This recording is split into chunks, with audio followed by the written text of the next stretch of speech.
Mummy जी, माँ बाप के लिए बेटी हमेशा बच्ची ही रहती है।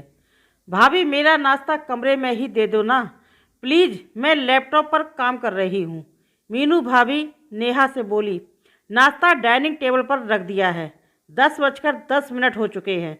मुझे ऑफिस के लिए लेट हो रहा है। नेहा जल्दी जल्दी डाइनिंग टेबल पर नाश्ता रखते हुए बोली। ये क्या बहू, बच्ची रूम में नाश्ता ही देने तो कह रही है, वो भी वह लैपटॉप पर काम कर रही है इसलिए। गायत्री जी बोली। मम्मी जी, मैं सुबह से घर का सारा काम पूरा करके ऑफिस जा रही हूँ।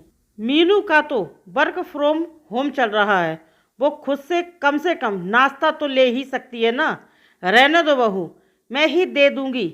बच्ची ने नाश्ता क्या मांग लिया, तुम तो लगी ताना देने, ऑफिस का रौब दिखाने लगी।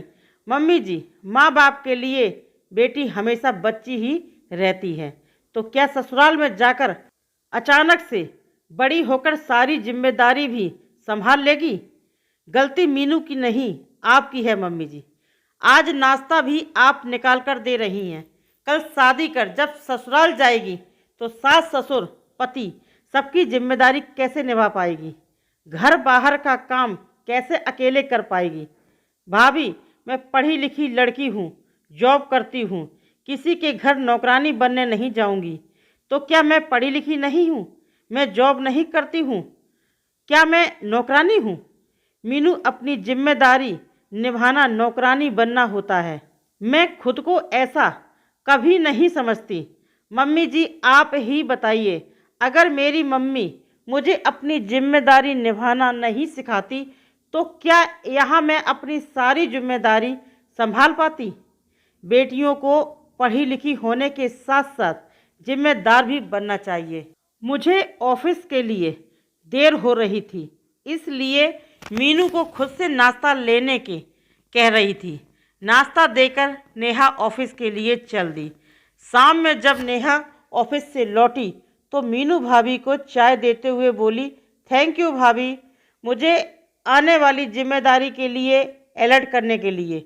गायत्री जी बोली, बहू तुम भी तो अपनी माँ के लिए बच्ची ही होगी। यहाँ मैं सारी जिम्मेदारी तुम अकेली पर डाल दी, मुझे माफ़ कर दो। अब से घर का सारा काम सब मिलकर करेंगे, ताकि मीनू भी जब ससुराल जाए तो उसे अपनी जिम्मेदारी निभाने में कोई परेशानी ना हो। आप लोगों को इतना परेशान होने की ज़रूरत नहीं है, मैं सब संभाल लूँगी, कहकर रात के खाने की तैयारी करने जाने लगी। चलिए भाभी, मैं भी आपकी मदद करती हूँ, कहते हुए मीनू भी पीछे पीछे किचन में चली गई।